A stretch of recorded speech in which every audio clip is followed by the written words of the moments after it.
Saya tanya, berapa temperaturnya itu? Exhaust-nya 280. Dan kalian tahu tuh kalau hebat bahan bakar supaya buat apa bahan bakarnya bisa dibuat alokasi lain yang saya nggak ngerti lah ya.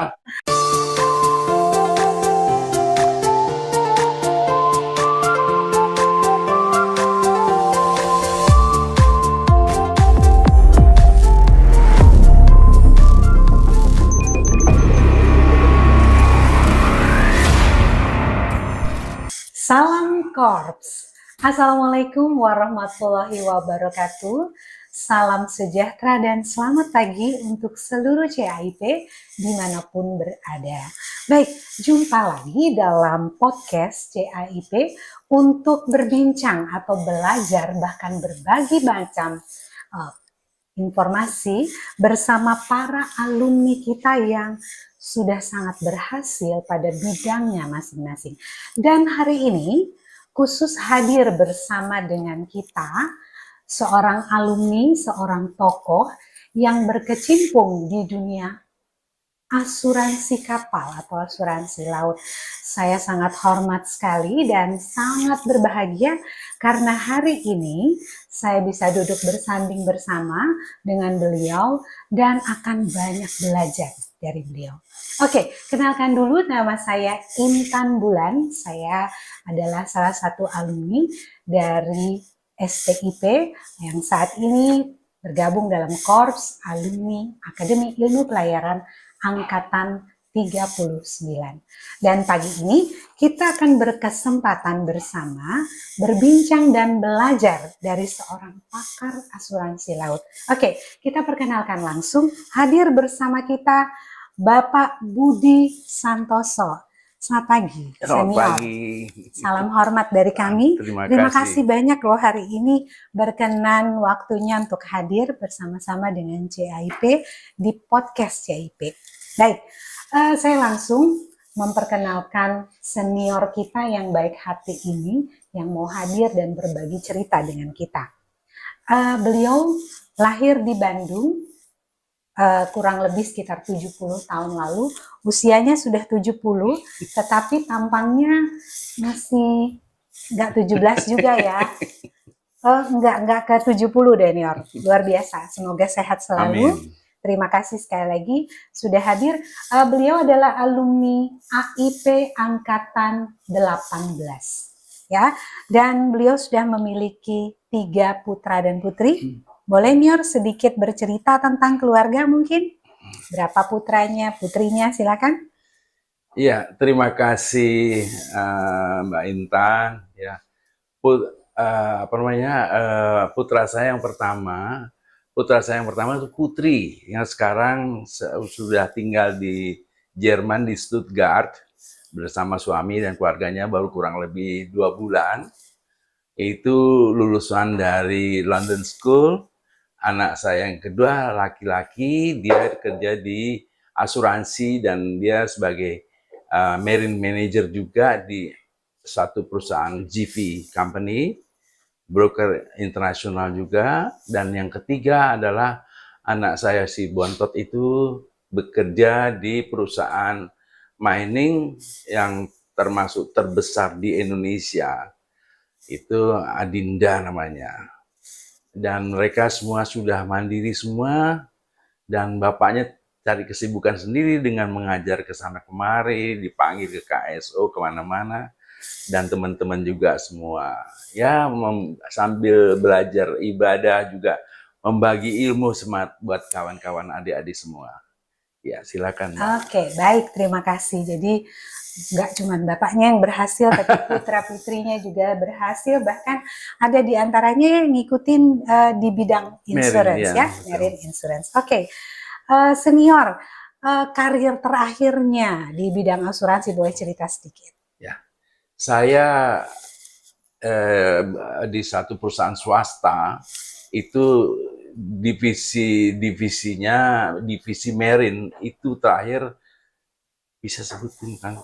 Boleh, silakan. Saya kerja di asuransi Sentral Asia, itu create suatu perusahaan divisi marine yang tadinya tidak ada divisinya sekarang dibentuk menjadi divisi marine, dari nol menjadi produksi preminya sampai 270 miliar. Luar Itu biasa. selama kurang lebih hampir 9 tahun. Dan itu merupakan prestasi saya. Dan itu merupakan awal ceritanya saya berkiprah. Begitu selesai dari situ, kita berlanjut di macam-macam broker dan memberikan satu arahan pencerahan asuransi Merin. Oke, tadi sebelum kita masuk dalam podcast ini, kita juga udah banyak bercerita ya, sharing. Beliau ini sudah berkecimpung di dunia asuransi itu udah kurang lebih 40 tahun, sejak tahun 1984. Jadi kalau hari ini beliau dikenal sebagai pakar asuransi laut Indonesia, itu memang benar-benar kita sangat mengakuinya. Baik Nior, kalau dulu di AIP ngambil jurusan apa? Saya jurusan teknik. Teknik. Jadi saya berlayar sebagai engineer di kapal Bogasari dan saya waktu prola di kapal Netloid rupanya. Oke. Nah, saya pengen tahu juga dan biar semua yang menonton juga tahu, kok bisa caranya mulai tertarik ke bidang asuransi dan akhirnya menjadi seorang pakar khusus di bidang asuransi laut. Ya, ini sebetulnya koinsiden saja. Ya, salah satu presidir perusahaan BUMN terkemuka di Indonesia itu kebetulan om saya bilang, Ton, kamu sudah punya semuanya, ngapain kamu berlayar? Masuklah ke kantor kami. Akhirnya saya masuk di situ dan spesial untuk marine business. Kebetulan yang lain-lain sudah ada pakar masing-masing dan saya sebagai praktisi marine belum ada saingan di situ. Disitulah saya belajar asuransi marine di Jasindo sampai saya pensiun tahun 2009 dan akhirnya dengan pengalaman kapalnya dan dengan pengalaman asuransi marine textbooknya dan tertulisnya segala macam dengan training segala macam, akhirnya jadilah seperti ini sekarang. Oke, baik. Teman-teman, demikian sebuah sejarah singkat nih perkenalan awal Bapak Budi Santoso, senior kita yang kita cintai, hingga beliau berkecimpung di asuransi laut. Nah, kita masuk kepada poin podcast atau poin perbincangan kita pada hari ini tentang asuransi kapal. Ya, Oke, Nior, untuk pertanyaan pertama nih, apa sih asuransi kapal itu? Oke, asuransi kapal. Seperti kita tahu semua, kita bicara asuransi kapal itu kapal-kapal besi yang harganya mahal-mahal dan besar-besar, harganya bisa sampai puluhan miliar, bahkan bisa sampai triliun. Nah, asuransi kapal itu diperlukan karena kan kapal itu memiliki risiko yang sangat tinggi. Dalam arti kalau sampai terjadi loss, itu pasti memakan biaya yang besar, risiko pembiayaan besar. Ya, sebagai contoh, bank tidak akan memberikan kredit kalau tidak ada backup asuransinya. Dan asuransi itu bukan hanya akan berdiri sendiri, asuransi itu perlu backup reasuransi. Dan perlu backup reasuransi, dan reasuransi itu akan mensupport perusahaan asuransi. Dan untuk seperti kita ketahui bersama bahwa kapal-kapal di Indonesia itu jumlahnya kurang lebih atau mungkin lebih dari 85.000 kapal yang memerlukan backup asuransi, di mana sampai saat ini itu masih kurang asuransi yang bisa mensupport. Untuk premi-premi yang begitu banyaknya, itu kebanyakan langsung mengalir ke luar negeri, di mana itu sebetulnya preminya harusnya ditahan di Indonesia, di NKRI, buat keperluan di Indonesia, mendatangkan keuangan juga di Indonesia yang lebih baik daripada kalau keluar negeri. Itu salah satu risiko yang diperlukan backup tadi dari asuransi. Iya, jadi asuransi ini adalah berbicara tentang risiko ya, dari menjamin risiko dari sebuah kapal. Oke, dan tentunya dalam memberikan asuransi ke kapal itu ada prinsip dasar atau dasar hukum dari marine insurance itu. Boleh di-share ya? Jadi salah satunya misalnya bicara indemnity. Indemnity itulah ganti rugi sesuai dengan apa namanya harga pertanggungan. Artinya gini, salah satu pihak perusahaan asuransi atau perusahaan perkapalan tidak boleh mengambil keuntungan dari terjadinya satu klaim. Jadi apabila terjadi klaim itu harus sama-sama mengganti sesuai dengan pada saat kerugian yang pada saat terjadi sebelum terjadi kerugian. Dan untuk itu harus ada namanya sum insured atau TSI atau harga pertanggungan kapal. Itu harus harga yang sewajarnya dan bukan terlalu tinggi atau terlalu rendah, over insured atau under insured. Karena kalau over insured itu akan menjadi satu masalah, kalau under insured jadi masalah juga. Sebagai contoh, satu kapal harga wajarnya misalnya 10M, diasuransikan karena dia dengan minjam dengan bank, tambah kredit bunga kredit, itu artinya jumlah harganya itu bukan 10M lagi, tapi menjadi 15M. Di mana 15M itu kan termasuk over insured. Ya. Jadi itu kerugiannya apa? Kalau bayar 15M untuk premi 15M, tentunya preminya kelebihan di atas kewajaran. Ya. Dan apabila di satu pihak ini akan membayar premi mahal yang nggak sewajarnya. Ya. Dan yang kedua, untuk CTL itu kalau kapal konstruktif total loss, CTL itu artinya konstruktif total loss. Jadi kalau kapal tenggelam di kedalaman kurang dari 100 meter, itu harus dihitung biaya untuk refloating, terus penarikan ke shipyard terdekat dan melakukan perbaikan. Itu estimasinya harus mencapai harga yang tadi 15M. Tapi kalau kapal itu harganya wajarnya 10M, dia tidak akan pernah mencapai 15M. Karena over insured, jadi tidak akan bisa settle klaimnya. Karena over insurednya terlalu jauh, 10 jadi 15, ya kan? Jadi untuk itu pada saat awal penutupan harus dilihat apakah harga itu harga yang wajar atau tidak. Itu kalau over insured. Bagaimana kalau under insured? Satu pengalaman saya juga, ada satu kapal itu harganya wajarnya sound value-nya 15M, tapi dia mau bayar premi murah. Bayar premi murah, akhirnya dia akan diasuransikan sebesar 5M supaya bayar premi murah. Tetapi dia kena anomali cuaca, dia kapal terbalik, ya. Akhirnya untuk membuat dia berdiri aja 5M udah lewat. Jadi mau bayar total loss. Nah, kalau dibayar total loss, itu bangki scrap-nya itu kan menjadi milik asuransi. Sedangkan orang-orang Madura tuh akan membeli scrap itu dengan kondisi seperti ini, udah 8M dia mau beli. Nah, artinya apa? Kalau dijual kan Jasino, asuransinya beruntung. Sedangkan asuransi tidak boleh mengambil keuntungan dari terjadinya satu klaim.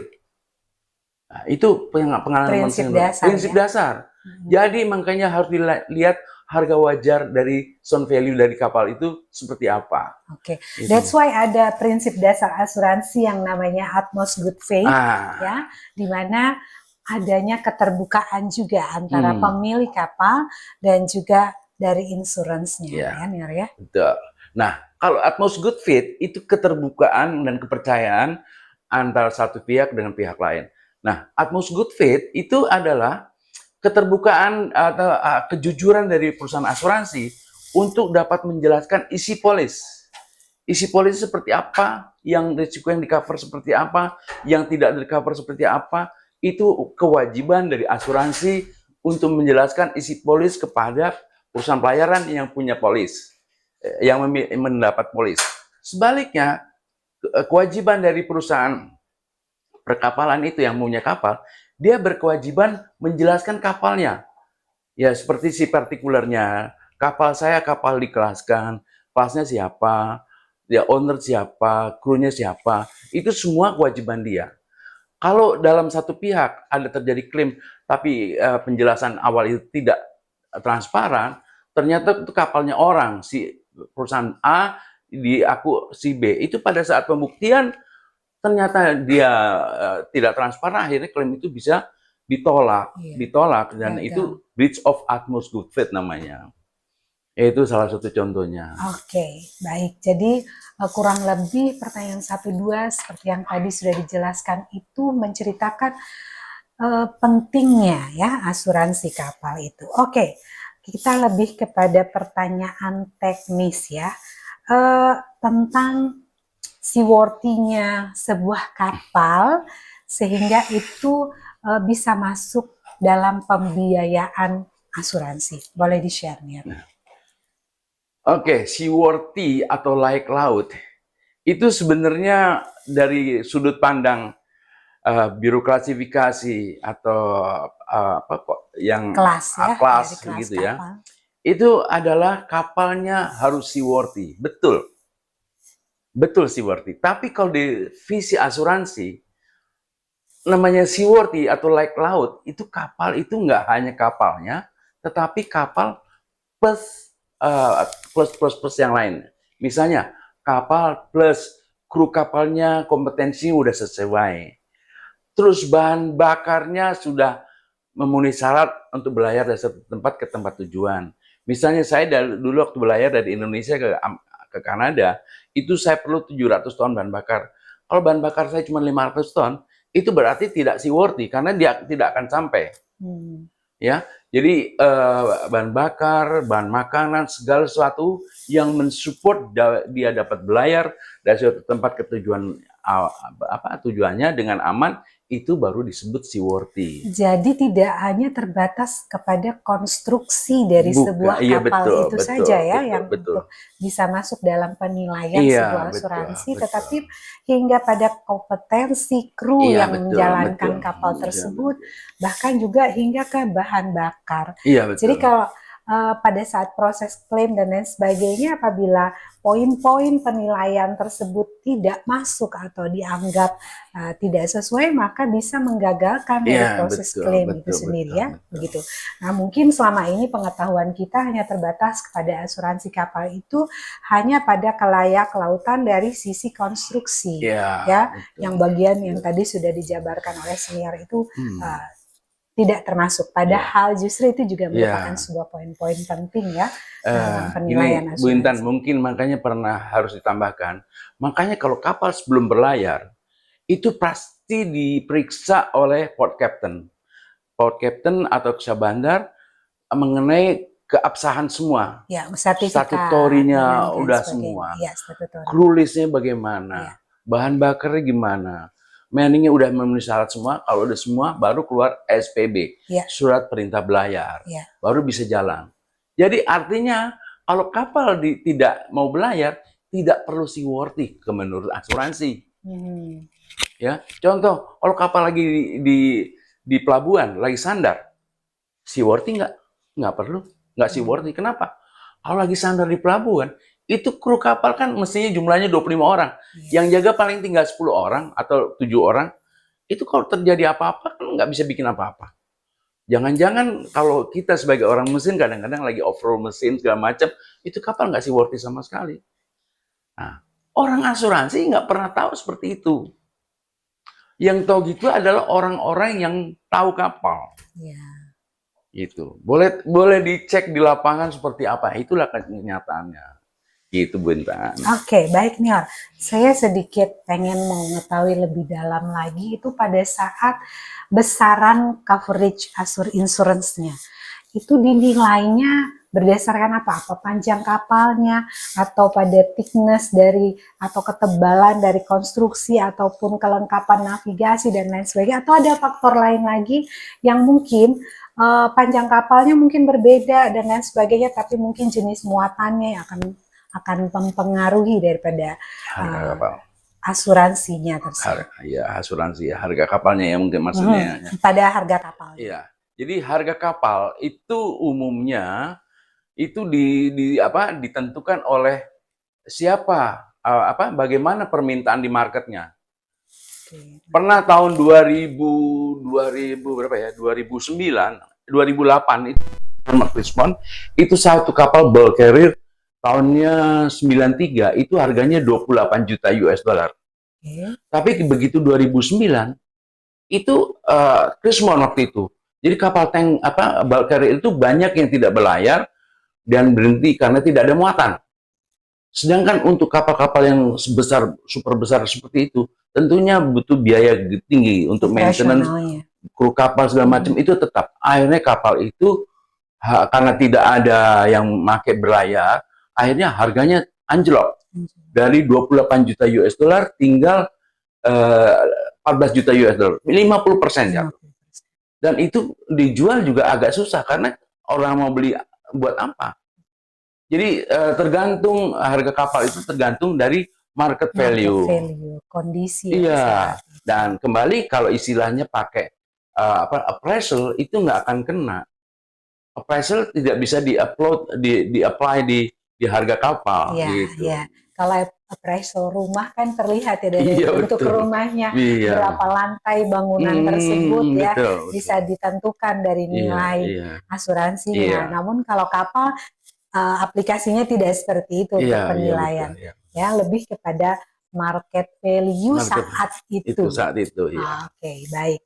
Oke, Senior, satu lagi pertanyaannya.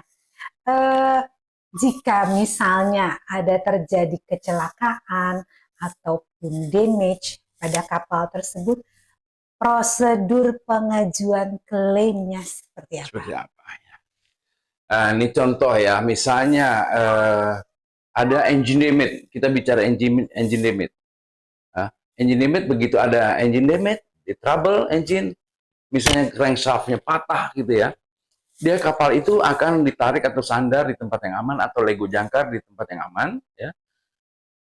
Si tertanggung atau si ship owner-nya akan melaporkan ke perusahaan asuransi. Dan perusahaan asuransi akan segera menghubungi Independent Marine Surveyor. Independent Marine Surveyor itu adalah surveyor yang khusus marine. Tapi jangan salah, sekarang ini banyak juga Independent Marine Surveyor yang ngakunya Marine Surveyor, tapi bukan orang kapal. Iya, nggak paham nggak ya paham. tentang seluk-beluk kapal. Jadi di sini jadi apa? Kadang-kadang agak bikin masalah di penyelesaian klaimnya. Ya, saya pernah ngalamin sebagai contoh ya. Dulu dia bilang, wah kapalnya tuck and barge itu kan ada dua mesin. Yeah. Tugboat itu mesinnya dua, mesin kanan kiri. Dia bilang pas lagi jalan itu mesinnya dimatikan karena alasannya overheating. Saya tanya, berapa temperaturnya itu? Exhaustnya 280. Kita kan orang mesin. Saya tahu kapal seperti ini paling temperaturnya exhaustnya itu antara 250 sampai 350. Jadi kalau 280 masih normal. Sehingga kapalnya itu mesin dimatikan. Dimatikan satu, jadi pakai mesin satu, jalanlah dia. Menghemat bahan bakar. Dan kalian tahu tuh kalau hebat bahan bakar supaya buat apa bahan bakarnya bisa dibuat alokasi lain yang saya nggak ngerti lah ya. Nah, setelah itu kapal itu diklaim ke kami di asuransi waktu itu.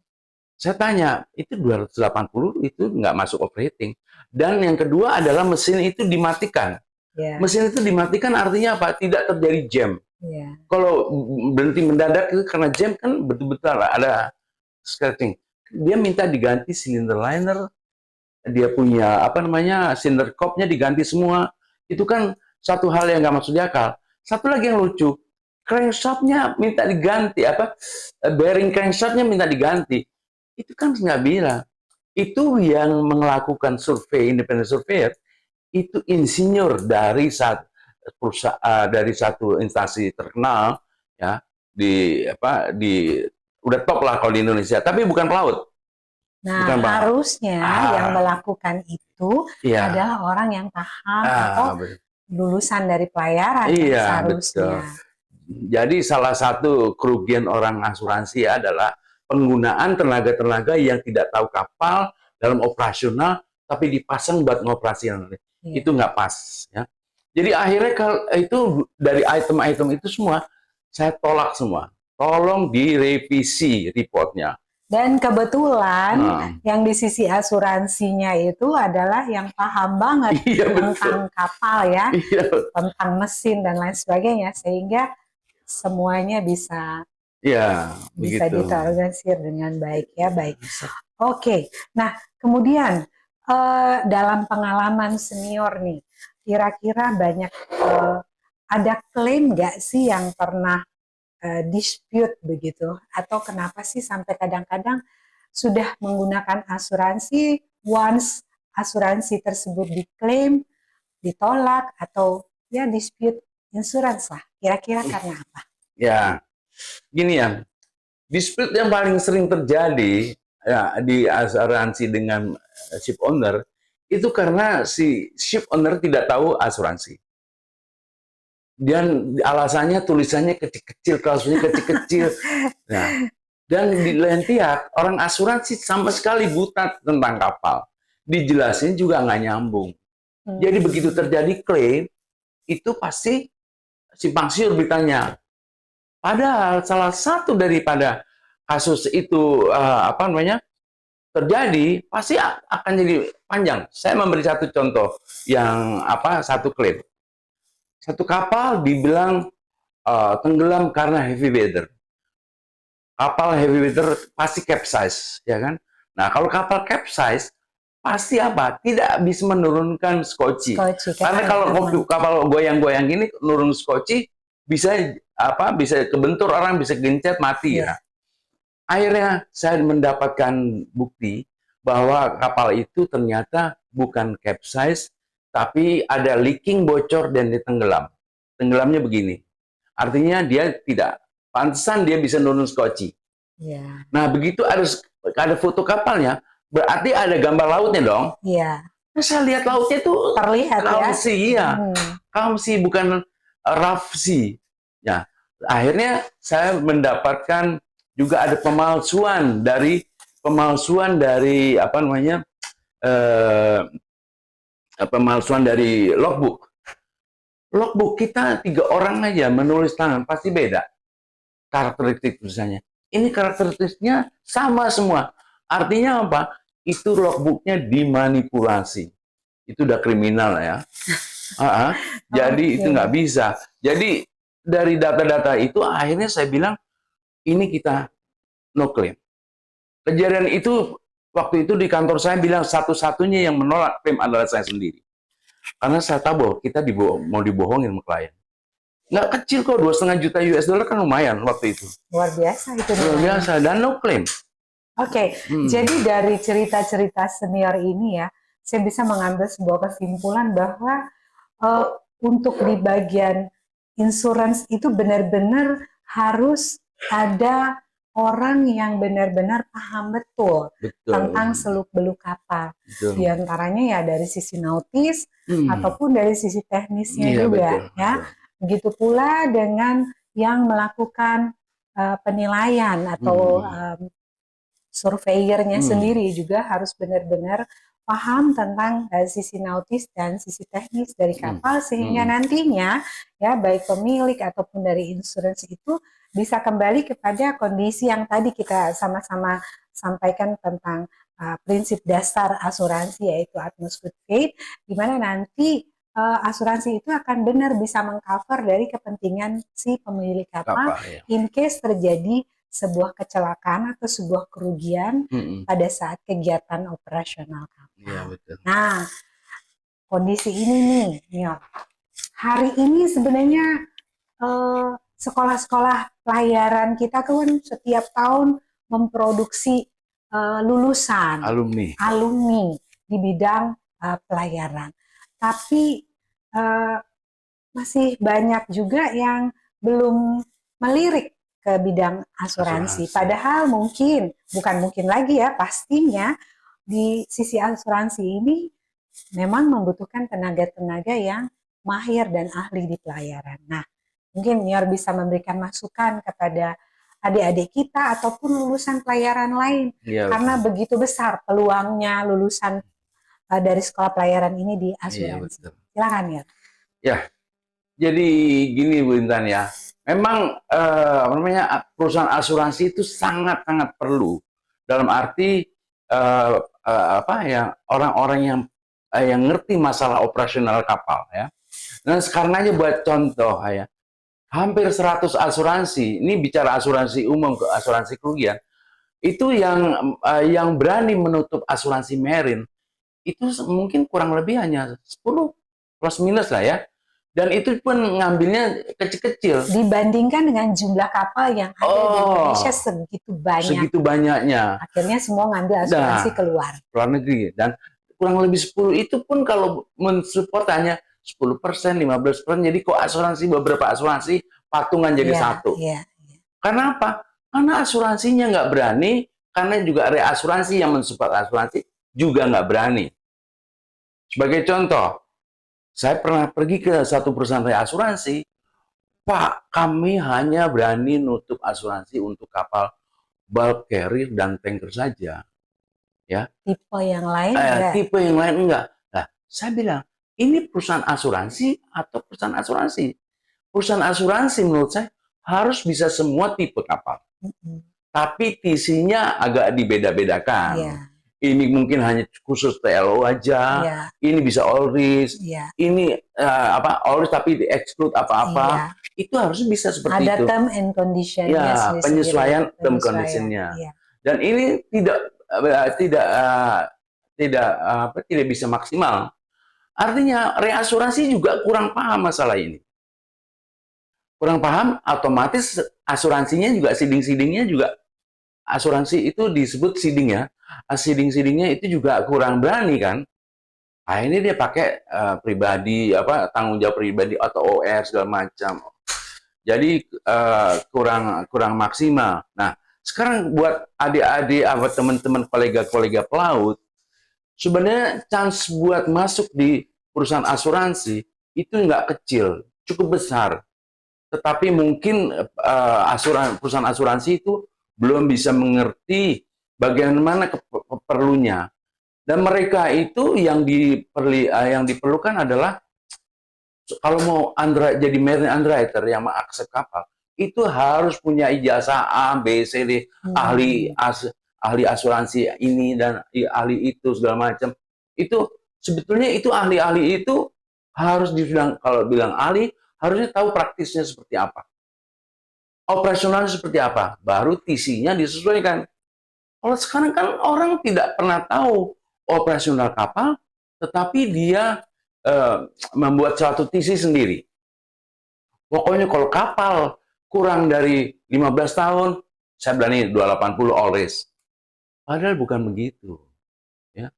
Contoh lagi, satu kapal, 85.000 kapal di Indonesia nih lebih kurang itu yang 70%-nya itu adalah tuck and barge.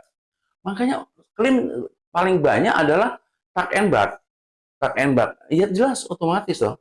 Tapi itu dari berapa puluh ribu kapal tuck and barge. Kalau ada klaim 1-2 total wajar saya kira, ya kan? Tapi itu dari perusahaan-perusahaan asuransi. Di luar itu perusahaan bank, orang bank juga perlu dengan masalah orang yang tahu kapal. Kenapa? Kalau dia mau memberikan kredit, dia akan bertanya, ini saya akan memberikan kredit ke customer saya, masalah kapal, kira-kira kapal apa yang aman? Contohnya apa? Dia akan memberikan misalnya buat barge. Barge itu kan dibolongin 2-3 paling miring, nggak akan lolos, ya kan? Barge misalnya, atau general cargo atau apa gitu. Nah, ini yang tahu masalah ini bagus atau tidak kan pasti orang kapal. Betul. Alumni pelayaran itu memerlukan kondisi seperti ini. Dan sebenarnya lapangan kerjanya itu masih banyak. Betul. Dan selain itu juga adjuster. Adjuster itu satu perusahaan yang adjusting untuk melihat satu kerugian itu wajar atau tidak pada satu klaim, itu adalah adjuster. Salah satu teman kita juga ada di global, itu juga dari IP juga, si Mas Dikaryoso itu, dia juga adjuster untuk memilah-milah kerugian. Dan itu juga orang kapal. Jadi adjuster juga orang kapal, surveyor, independent surveyor, iya orang kapal. Jadi sebenarnya sebenarnya banyak lapangan kerja. Saya sedih, jujur sedih melihat alumni pelayaran yang bagus-bagus naik ke kapal hanya menjadi ABK. Sedih saya. Mereka tuh naik kapal harusnya menjadi officer, Officer. harusnya menjadi officer bukan ABK. Mungkin hari ini tuh yang berpikir lulus dari sekolah pelayaran itu hanya terpatok pada harus berlayar misalnya. Ya, Ya betul. oke lah, harus memiliki pengalaman berlayar, tapi nggak usah lama-lama. Once sudah punya Cukup. cukup uh, pengalaman, ya bisa langsung turun dan nggak harus ke perusahaan pelayaran. Karena seperti tadi yang sudah disampaikan oleh Niar untuk di perusahaan adjuster, insurance, kemudian tadi independent surveyor, ya bahkan bank sekalipun itu peluang dari lulusan sekolah pelayaran itu luar biasa besar. Ya, jadi semoga sharing yang telah disampaikan oleh senior kita sebenarnya masih banyak lagi pertanyaan, Nior. Saya penasaran sekali, ya. So kita punya pakar di bidang asuransi ini, dan saya berharap, Nior, ilmunya ini akan di-share lagi ke CAIP, bahkan secara lebih luas lagi. Mungkin next CAIP akan minta kali ya senior untuk memberikan silakan, siap, seminar atau mungkin kelas khusus ya. Siap. Entah itu bagi CAIP sendiri ataukah berkontribusi lebih besar untuk semua teman-teman di bidang pelayaran lainnya. Karena buat saya pakar asuransi hari ini yang saya kenal kayaknya sangat sedikit, dan di mana-mana kalau bicara tentang pakar asuransi yang muncul hanya nama Budi Santoso. Kita kasih aplaus dulu deh sama senior kita, dan terima kasih banyak. Hari ini senior Budi Santoso CAIP 18 mau hadir dan berbagi cerita bersama seluruh CAIP dalam podcast tentang asuransi kapal hari ini. Ya, Nyor, jangan kapok untuk diundang lagi. Pasti. Semoga ini kan kita baru bicara umumnya ya tentang asuransi. Ya, sebelum kita tutup, bisa di-share ada berapa part sih sebenarnya dalam perhatian asuransi itu sebelum kita tutup nih? Asuransi itu sebetulnya yang umum ada asuransi hull and machinery untuk kapalnya sendiri. Ya. Terus tanggung jawab yang timbul akibat punya kapal adalah asuransi P&I. Seperti kapal itu menabrak jeti, dermaga, atau terjadi polusi segala macam. Terus yang ketiga ada asuransi untuk build risk, pembangunan kapal atau merubah kapal itu harus melalui build risk, pembangunan kapal ada, dan ship repair liability. Jadi ship repair liability sama build risk ini tertanggungnya bukan ship owner, tetapi yang punya adalah si shipyard. Gitu. Nah, udah ada 4 tuh yang lebih teknis ya, ke dalam lagi. Hari ini sudah berapa jam, sudah berapa menit kita tadi berkomunikasi, ternyata kita baru mengupas dari sisi luarnya saja. Tadi udah disebutkan ada 4 part penting dalam asuransi. Nah, kalau mau ya ikutin terus podcast CAIP selanjutnya. Kita akan hadirkan senior kita yang pakar asuransi kapal ini ya untuk nanti lebih spesify lagi tuh dari 4 poin yang ada, ataupun nanti ya kita undang beliau secara private, secara khusus atau dalam seminar yang lebih besar untuk memaparkan yang lebih detail lagi tentang asuransi kapal. Bagaimana pentingnya asuransi kapal yang melekat di seluruh kegiatan operasional kapal itu sendiri. Oke, Niar, saya di Facebook itu temenan sama Niar loh, dan saya melihat banyak sekali tulisan-tulisan tentang insurans yang langsung Niar bagikan di sosial media. Dan buat teman-teman pasti banyak pertanyaan dan ingin tahu tentang seluk-beluk asuransi, boleh add senior kita, Facebooknya boleh sebutin ya? Boleh, silakan. Di Sabtono Budi Santoso. Ya, sekali lagi Sabtono Budi Santoso. Silahkan beliau ya, dan di sana senior kita ini sangat banyak berbagi informasi tentang asuransi kapal. Dan juga teman-teman semuanya jangan lupa untuk like, comment, dan subscribe channel YouTube CAIP Official. Ya, kami akan lebih semangat lagi untuk memberikan atau men-share berbagai informasi yang berhubungan dengan dunia pelayaran untuk informasi terbaik bagi kita semua.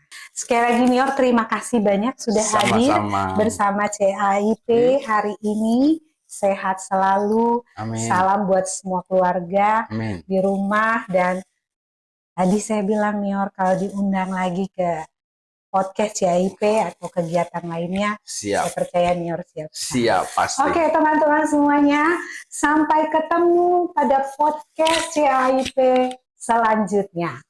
Salam kos. Bye-bye.